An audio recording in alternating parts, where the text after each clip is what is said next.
Life is precious. Everything can change in an instant. Your own safety must be instinctual. Are you listening? Do these words get through to you? Maybe my story can help.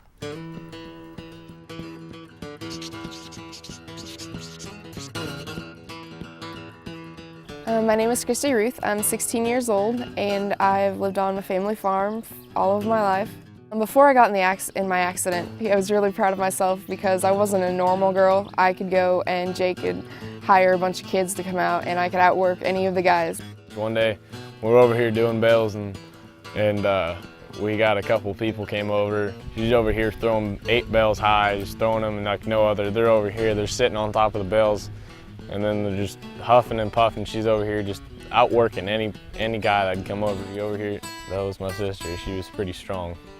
She's not your typical girl. She could carry 2 5-gallon buckets full of feed, and one in each hand.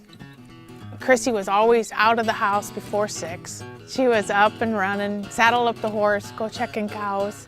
I love the farm. I would not trade it for anything. I mean, I'd like to go on horseback riding and just feel like you're doing something out in the field. It's fun. Jake, Kristi, and Josh did a farm safety program. They did a thing on tractor rollovers because Joe's brother and the kids' uncle was killed on March 5th of 2005 when his International 400 rolled over on top of him. My Aunt Susie, which was my Uncle Buckwheat's fiance, had just called and said that my uncle was in a farm accident and it didn't look good. It was a stun to see that my own uncle, my dad's brother, that has been like a dad to us. It was the big spark for why I'm doing farm safety.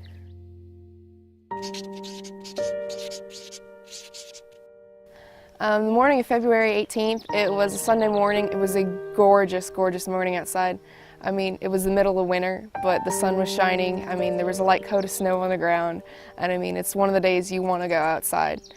Well, we went down to put some posts in the barn. We'd bought some bred heifers for Kristi for a college fund. We'd had a nice breakfast, and we went down to work trying to drill some holes in to put a head chute in. We were down there, and we had a little post hole digger, and it wasn't cutting where the darn ground was frozen, so I tried hopping up on top of it and putting my gut into it. My brother would get up on top of it. He would like have his arms straight out and his wrists back and have all of his weight on it, and his feet are dangling like this far off and they're wiggling around. I'm like, oh my God, he's gonna get hurt. I was actually watching her brother more than Kristi. I didn't even realize she was that close. But long story short, the digger bit in and went over against the barn, and she went out to grab it to pull it back away from the old barn. I went out and I held it like this, one hand on top, one hand on bottom, except for it was this way. And I just held it still, and Jake was on top of it. And then Dad gave us the all clear, said, stop, we're done. It's not doing anything, we'll do something else today. I mean, it's not worth it. When I pulled my arm away, I can't show you on this one, it doesn't bend. I went like this, and it cupped my glove, and it pulled me in, and it wrapped me completely up, and pulled me up against the bar, and my arm went, rather than just straight out, it went down and then out, and I screamed. I looked down and there's her arm around the shaft, and at first I thought it looked just like her sleeve was in there because it flattened her whole entire arm and it was just wrapped around there. It looked like string around a stick. I had to pull the tractor ahead with her on it before we could unwrap her. And my oldest son and we unhooked the power takeoff shaft and turned it backwards, and her arm just rolled off the power takeoff shaft. And I think it was around about 4 times. And it was just probably the worst sight you'd ever see as a parent, see your own. Her coat was completely intact. Everything was intact. That's what shocked me, is you couldn't tell what was underneath that coat. Her coat was completely intact. There was a little rip on her glove right here, and I could see something right here, so I figured she broke her wrist. Joe and Jake said, get her up to Columbia as fast as you can. And we got to the Columbia just before the ambulance driver did. It seemed like it took forever to get her, to get them stabilized in the ambulance and then waiting for the air care. It seemed like it's amazing how slow time goes at a time like that. They met me in Knoxville, and I got in the helicopter there, and my mom came with me, and I made her hold my hand. So my mom rode with me in the helicopter up to Des Moines. Joe and the boys made it in, and I was out making phone calls, and one of the doctors came to talk to Joe, and they said to Joe that, she has no pulse in her lower arm, and we're going to have to amputate right here because she has no blood flowing to her hand. If they don't get blood to it, it'll die anyway, so they suggested that they amputate. And then the doctor there, the emergency doctor said, if this was my daughter, I'd be flying her to Iowa City. Tammy didn't really realize how bad it was, but I'd seen it come off that shaft, and I didn't think there was any way they could fix it. He said he didn't think there was any way they could save it, but there might be a possibility at the University of Iowa.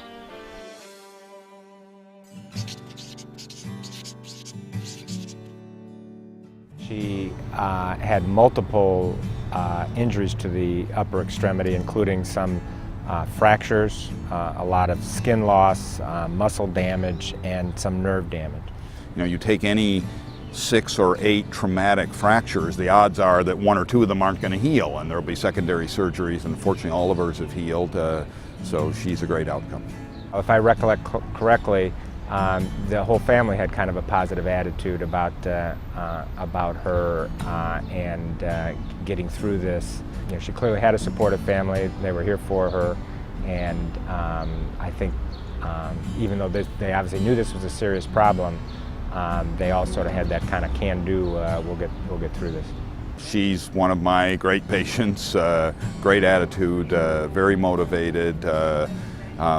Not only a pleasure for me to take care of her, but the effort that she put forth in her own recovery, no question, has made a difference in the level of good function that she now enjoys, because not everybody with her set of injuries is going to have an arm that's as good as her arm, and it's not perfect, but it's a good arm, and when you have her injuries, it's a huge challenge, and she deserves a lot of the credit for that. She's as tough as they come, and I was so proud of her. I've cried a lot more than she has over this. Any father would be proud to have her. I'm very proud of my sister. She works so hard on getting stuff done, going all around the state, United States, and telling people about how you need to be careful. Safety needs to be instinctual in your mind at all times, because something you love, like your farm, could just take someone you love. They don't think they have the time to do something safe, but really you don't have time not to, because you don't take into account how you affect somebody else's life when you make a decision. It's just not just yourself being safe, it's everybody around you. Life is too precious to take chances. Just take your time. Just even if you got a million things to do that day, take your time and do it the right way, and you'll get a lot further ahead on your farm.